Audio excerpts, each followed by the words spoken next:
Hello mga manay, ako po si Hazel, sarong taga Bicol na naka-star igdi sa UK. Dati po naka-star kami sa London, tapos nag-star sa Oxford. Ngunyan po yaw na kami digdiyo sa Bridlington, sa north area of England. Ano po di, harani po ni sa sa dagat, garuman lang sana yaon sa Pasakaw. Pero istoryahan ko po kamukang buhay-buhay ko igdiyo sa England. Ini pong iniyo, garubagan ni barko. Nagaano po yan ng mga bisita, mga ekskursyon. Dahil man nagpapararigo sa dagat. Ang dagat po, digdi garo na yelo.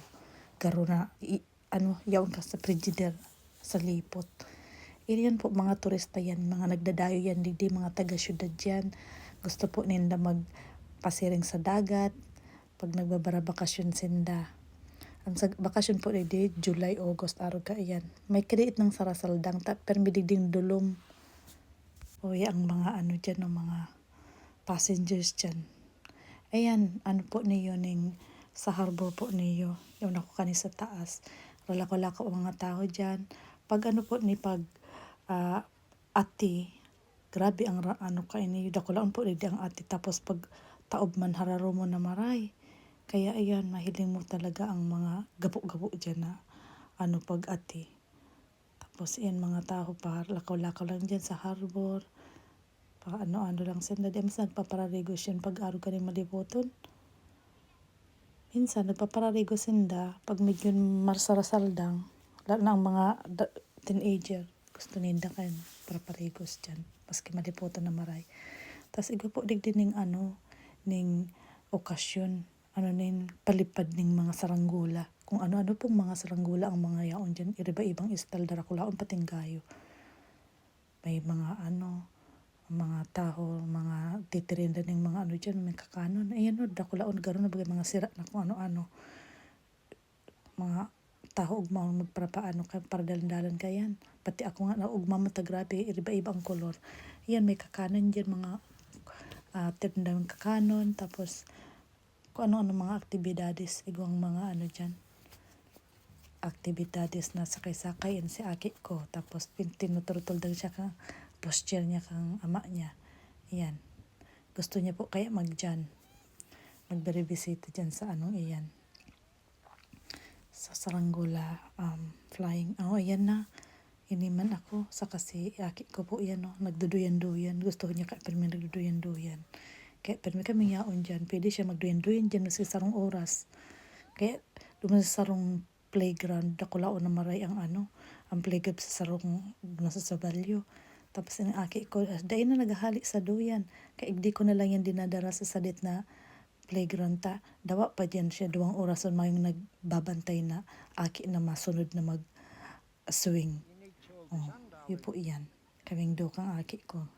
Magmahon man bagay ako magpara. Duyan-duyan na araw ka iyan. Tagarosa naman. Aki giraray, nag-i-enjoy. Hindi po sa England, kadakol po din mga park.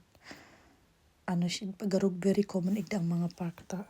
Ang mga mga aki, mga dogs as well, no? Mga dogs nila tigpa para ninda padadalagan ninda sa mga park saka sa seaside as well.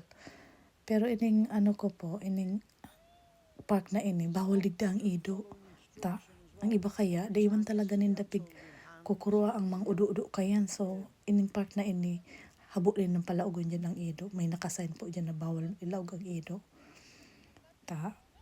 Dapat kaya ang may ido, pag nag-udo, igwa ka ng plastic na ahalion mo ang udo ninda. Dapat may plastic na dara-dara dapat linigon. Garon baga ko dyan turuwad ng maray. Salang kayo dyan, baka magkahurong kang ka dyan.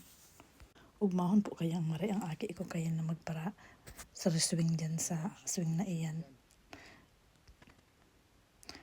Tapos naglakaw-lakaw ako duman sa dyan sa dyan sa harani sa sisa dyan. Igwang restaurant na may Japanese sa Katay. May tao-tao lamang. Ako lang bagagaligdi ang customer. Kung gayo na, kaya niyo ogto na weekdays. Yan ang aki ko, paborito niya lakaw-lakaw dyan sa dagat na iyan. Dawag, grabe ang lipot. Kurulog sa nasa bitis ko ang lipot kayan. Mati-mati na maray. Pero ang aki ko di lamang na mamati. Tagustuhan niya nga para lakaw-lakaw dyan sa lipot-lipot na iyan. Baragol na sana ang bitis ko kani. O hanggang din na lang po kita. Salamat po sa pagdangog nindo sa ako yung mga istorya. Follow for more.